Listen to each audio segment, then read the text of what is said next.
Shalom. Renungan kali ini berjudul Bersyukur, Menaikkan Puji-pujian dan Penyembahan oleh Evangelis Lokamanya Prawiro. Kita tidak dapat memiliki jalan ke hadirat Tuhan tanpa ucapan syukur. Ucapan syukur, pujian, dan penyembahan adalah jalan untuk menghampiri Allah dan membangun hubungan dengan Allah. Setiap tindakan dari ketiganya menghubungkan kita dengan Allah dengan cara yang berbeda-beda. Dengan mengucap syukur, kita mengakui kebaikan Allah. Dengan memuji, kita mengakui kebesaran Allah. Dengan menyembah, kita mengakui kekudusan Allah yang adalah tingkat tertinggi dari jiwa manusia. Ibrani 12 ayat 28 berkata, "Jadi, karena kita menerima kerajaan yang tidak tergoncangkan, marilah kita mengucap syukur dan beribadah kepadanya dengan hormat dan takut." Kata Yunani untuk terima kasih adalah charis atau kasih karunia. Kasih karunia berhubungan dengan ucapan syukur. Kita tidak bisa berada dalam kasih karunia Allah tanpa mengucap syukur. Ada hubungan langsung antara kasih karunia dan mengucap syukur. Kolose 3 ayat 13-15 berkata, "Dan bersyukurlah. Bersyukur adalah suatu perintah, bukan pilihan. Mengucap syukur adalah perintah. Dalam melakukan apapun, kita harus mengucap syukur. Mengucap syukur bukan pilihan, namun perintah." Efesus 5 ayat 18-20 berkata, "Ucaplah syukur senantiasa atas segala sesuatu dalam nama Tuhan kita Yesus Kristus kepada Allah dan Bapa kita." Kita harus selalu mengucap syukur kepada Allah ketika kita dipenuhi dengan Roh Kudus. 1 Tesalonika 5 ayat 16-18 berkata, "Bersukacitalah senantiasa, tetaplah berdoa, mengucap syukurlah dalam segala hal, sebab itulah yang dikehendaki Allah di dalam Kristus Yesus bagi kamu." Kita harus selalu bersukacita dalam segala sesuatu, mengucap syukur. Kalau tidak, kita berada di luar kehendak Allah. Kita harus merespons perintah Allah agar bersukacita dan mengucap syukur. Filipi 4 ayat 2 berkata, "Bertekunlah dalam doa, dan dalam pada itu berjaga-jagalah sambil mengucap syukur." Mazmur 100 ayat 4 berkata, "Masuklah melalui pintu gerbangnya dengan nyanyian syukur, ke dalam pelatarannya dengan puji-pujian, bersyukurlah kepadanya dan pujilah namanya." Masuk gerbangnya dengan mengucap syukur dan pelatarannya dengan puji-pujian. Allah memberi perintah ini dan tidak akan merubahnya. Mazmur 100 ayat 5 berkata, "Sebab Tuhan itu baik, kasih setianya untuk selama-lamanya, dan kesetiaannya tetap turun-temurun." Tuhan itu baik dan kasih setianya untuk selama-lamanya. Mengucap syukur adalah kunci untuk membuka kuasa supernatural Allah.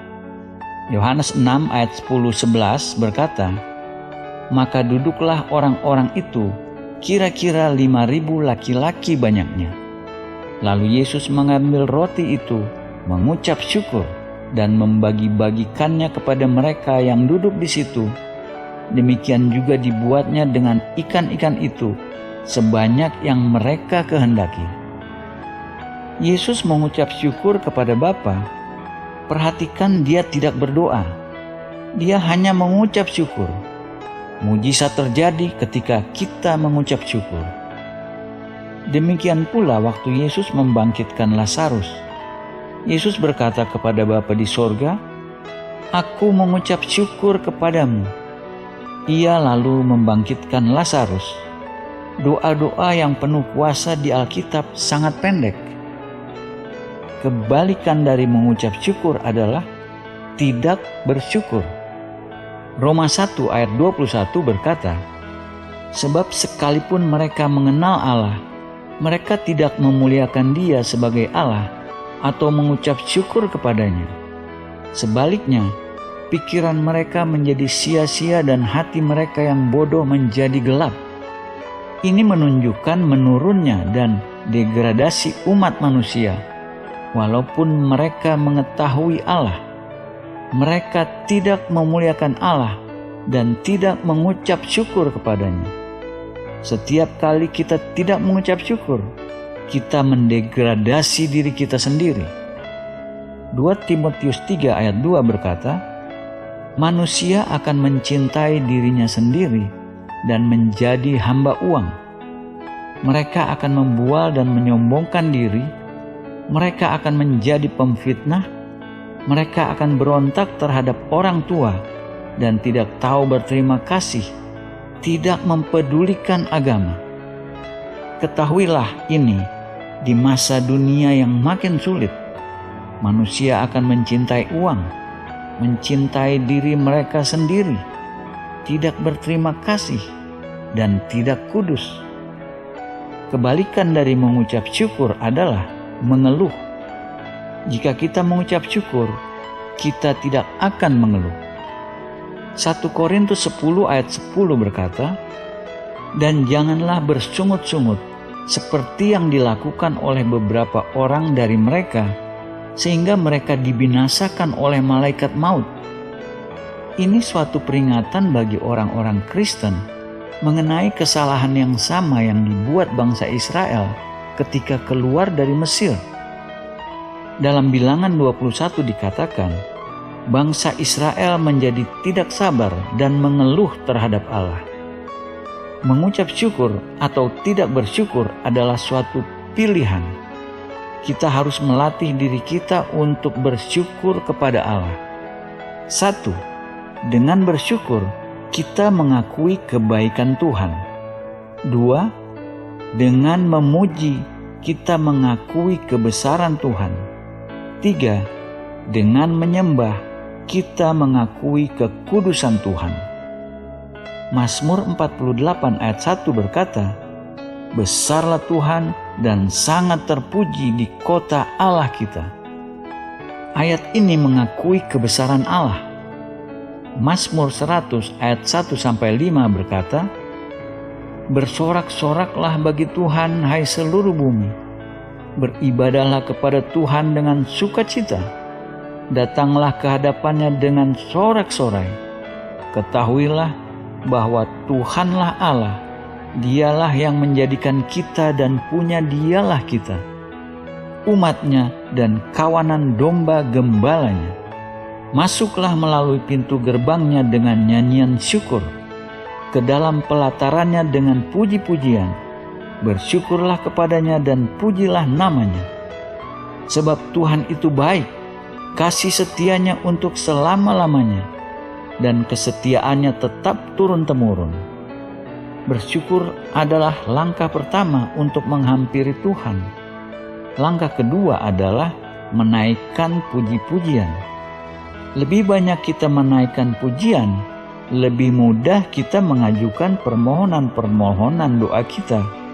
Karena Tuhan itu baik. Yesaya 60 ayat 18 berkata, tidak akan ada lagi kabar tentang perbuatan kekerasan di negerimu, tentang kebinasaan atau keruntuhan di daerahmu. Engkau akan menyebutkan tembokmu selamat dan pintu-pintu gerbangmu pujian. Ini adalah gambaran kota Allah, di mana kita memperoleh keselamatan melalui Yesus. Tembok adalah keselamatan dan gerbang adalah pujian. Tanpa pujian, tidak ada jalan menghampiri Allah. Tidak ada akses. 7 ayat tentang pujian. 1. Mazmur 22 ayat 4. Engkaulah yang kudus bersemayam di atas puji-pujian orang Israel. Ketika kita memuji Tuhan, kita membangun takhta. Kita tidak akan mengenali Allah sebagai penguasa sampai kita memuji Dia. Tuhan harus diperlakukan dengan cara demikian. Dalam bahasa Ibrani, ketika kita memuji Allah, kita membangun sebuah takhta. Kita tidak akan mengakui kedaulatannya sebagai raja sampai kita memuji Dia. 2. Mazmur 106 ayat 47 berkata, "Selamatkanlah kami, ya Tuhan Allah kami, dan kumpulkanlah kami dari antara bangsa-bangsa, supaya kami bersyukur kepada nama-Mu yang kudus dan bermegah dalam puji-pujian kepadamu." Kita memperoleh kemenangan setelah mengucap syukur dan menaikkan puji-pujian. Kita merayakan kemenangan yang sudah dimenangkan oleh Tuhan. 3. Mazmur 30 ayat 11 dan 12 berkata, "Dengarlah Tuhan, jadilah penolongku. Aku yang meratap telah Kau ubah menjadi orang yang menari-nari. Kain kabungku telah Kau buka, pinggangku Kau ikat dengan sukacita." Mazmur 16 ayat 9 berkata, "Sebab itu hatiku bersukacita dan jiwaku bersorak-sorak, bahkan tubuhku akan diam dengan tenteram." Kisah Para Rasul 2 ayat 26 mengutip Mazmur 60 ayat 9. Lidah kita untuk memuji Tuhan.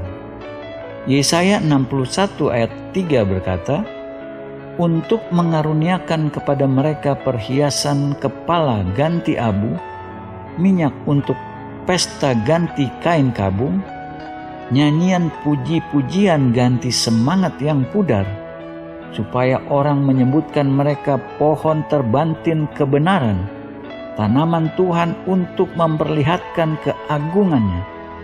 Nyanyian puji-pujian menyembuhkan depresi dan menyingkirkan roh yang menekan, opresi, stres, dan lain-lain." 4.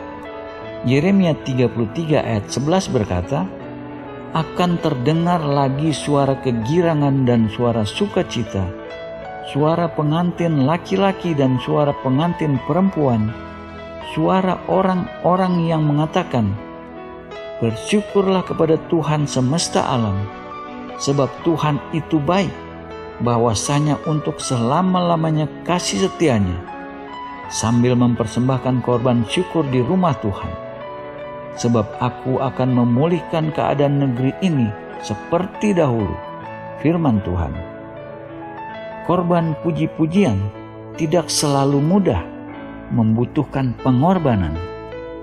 Ibrani 13 ayat 15-16 berkata, "Sebab itu, marilah kita oleh Dia senantiasa mempersembahkan korban syukur kepada Allah, yaitu ucapan bibir yang memuliakan nama-Nya. Dan janganlah kamu lupa berbuat baik dan memberi bantuan, sebab korban-korban yang demikianlah yang berkenan kepada Allah." Korban pujian membutuhkan pengorbanan, tidak selalu mudah. Ibrani 13 ayat 15-16 mengingatkan agar kita terus mempersembahkan korban, jangan pernah berhenti, bahkan ketika segala sesuatunya bertentangan. 5. Mazmur 8 ayat 2 berkata, "Ya Tuhan, Tuhan kami, betapa mulianya nama-Mu di seluruh bumi. Keagungan-Mu yang mengatasi langit dinyanyikan." Ada cara untuk membungkam Satan. Allah memaksa Satan untuk bungkam ketika kita menaikkan puji-pujian, karena Satan selalu mendakwa dan menuduh manusia. Matius 21 ayat 16 adalah pelayanan Yesus terakhir mentahbiskan puji-pujian. Lalu mereka berkata kepadanya, "Engkau dengar apa yang dikatakan anak-anak ini?" Kata Yesus kepada mereka, "Aku dengar. Belum pernahkah kamu baca? Dari mulut bayi-bayi dan anak-anak yang menyusu, Engkau telah menyediakan puji-pujian." 6. Mazmur 50 ayat 23 berkata, "Siapa yang mempersembahkan syukur sebagai korban, ia memuliakan Aku. Siapa yang jujur jalannya, keselamatan yang dari Allah akan kuperlihatkan kepadanya. Dia menyediakan jalan keselamatan bagi mereka yang memuji Dia. Dalam 2 Tawarikh 20 dikatakan, ketika mereka bernyanyi dan menaikkan pujian, mereka mengalahkan musuh. Terjadi kuasa supernatural yang sangat besar. 7. Yunus 2 ayat 9 dan 10 berkata, "Tetapi aku dengan ucapan syukur akan kupersembahkan korban kepadamu. Apa yang kunasarkan akan kubayar. Keselamatan adalah dari Tuhan." Lalu berfirmanlah Tuhan kepada ikan itu, dan ikan itu pun memuntahkan Yunus ke darat. Yunus diselamatkan ketika ia menaikkan puji-pujian. Kisah Para Rasul 16 ayat 25-26 menceritakan, tetapi kira-kira tengah malam Paulus dan Silas berdoa dan menyanyikan puji-pujian kepada Allah, dan orang-orang hukuman lain mendengarkan mereka. Akan tetapi terjadilah gempa bumi yang hebat, sehingga sendi-sendi penjara itu goyah, dan seketika itu juga terbukalah semua pintu dan terlepaslah belenggu mereka semua. Ketika mereka berdoa dan menyanyi di penjara, terjadi kebebasan supernatural. Kapan kita harus menaikkan puji-pujian kepada Allah? Jawabannya, setiap hari, setiap waktu, dan selama-lamanya. Bagaimana cara kita menaikkan puji-pujian? Dengan segenap hati dan dengan pengertian, dengan mengangkat tangan, dengan mulut dan bibir yang penuh sukacita, dan dengan mempersembahkan korban. Mazmur 148 mengingatkan, seseorang yang tidak memuji Tuhan secara spiritual mati. Menaikkan puji-pujian dan syukur keluar dari mulut. Kita berkata-kata, menyanyi dan mengucapkan doa. Namun, penyembahan berbeda. Penyembahan menggambarkan sikap tubuh, menundukkan kepala, bagian tubuh dan tangan. Ibrani bukan bahasa yang abstrak. Berlutut sikap yang jelas. Menyembah juga dengan muka ke tanah di hadapan takhta Tuhan. Kita tidak memiliki hikmat dan kebenaran tanpa Tuhan. Yesaya 6 ayat 2 dan 3 menceritakan, dalam tahun matinya Raja Uzia, aku melihat Tuhan duduk di atas takhta yang tinggi dan menjulang, dan jubahnya memenuhi bait suci.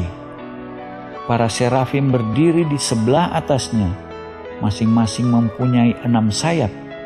2 sayap dipakai untuk menutupi muka mereka, 2 sayap dipakai untuk menutupi kaki mereka, dan 2 sayap dipakai untuk melayang-layang. Dan mereka berseru seorang kepada seorang, katanya, "Kudus, kudus, kuduslah Tuhan semesta alam. Seluruh bumi penuh kemuliaan-Nya." Yesaya 6 ayat 2 dan 3 menggambarkan penyembahan surgawi. Kudus, kudus, kudus, menyembah dan memuji. Serafim memiliki 6 sayap, 2 untuk menutupi muka dan 2 untuk menutupi kaki menyembah. 2 sayap untuk melayani, menyembah dan melayani. Matius 4 ayat 10 mencatat, maka berkatalah Yesus kepadanya, "Enyahlah iblis, sebab ada tertulis, engkau harus menyembah Tuhan Allahmu, dan hanya kepada Dia sajalah engkau berbakti." Engkau harus menyembah dan berbakti kepada Allah. Keduanya tidak bisa dipisahkan. Mazmur 95 ayat 1-7 menjelaskan, mengucap syukur dan memuji adalah alasan kenapa kita harus berdoa, mengucapkan terima kasih kepada Allah. Ketika kita menyembah, kita berdiam diri mendengar suara Allah. Yohanes 4 ayat 23-24 menjelaskan, tetapi saatnya akan datang dan sudah tiba sekarang, bahwa penyembah-penyembah benar akan menyembah Bapa dalam roh dan kebenaran, sebab Bapa menghendaki penyembah-penyembah demikian. Allah Maha Besar harus disembah dalam roh dan kebenaran. Roh kita berhubungan langsung kepada Allah. Tanpa Roh Kudus, kita tidak bisa berkomunikasi dengan Allah, dan kebenaran mensyaratkan ketulusan. Imamat 2 ayat 1 dan 2 mengingatkan, apabila seseorang hendak mempersembahkan persembahan berupa korban sajian kepada Tuhan, hendaklah persembahannya itu tepung yang terbaik, dan ia harus menuangkan minyak serta membubuhkan kemenyan ke atasnya. Lalu korban itu harus dibawanya kepada anak-anak Harun, imam-imam itu. Setelah diambil dari korban itu tepung segenggam dengan minyak beserta seluruh kemenyannya, maka imam haruslah membakar semuanya itu di atas mezbah sebagai bagian ingat-ingatan korban itu, sebagai korban api-apian yang baunya menyenangkan bagi Tuhan. Ini sesuatu yang material, tapi memiliki arti spiritual dalam mempersembahkan hidup kita kepada Allah. Minyak dalam ayat ini melambangkan Roh Kudus dan membawa aroma wangi-wangian kemenyan yang mengacu pada penyembahan melalui Roh Kudus. Penyembahan hanya dilakukan kepada Allah, bukan kepada pengkhotbah atau pendeta atau siapapun atau apapun. Imamat 2 ayat 11 mengingatkan, suatu korban sajian yang kamu persembahkan kepada Tuhan, janganlah diolah beragi, karena dari ragi atau dari madu tidak boleh kamu membakar sesuatu pun mengenai korban api-apian bagi Tuhan.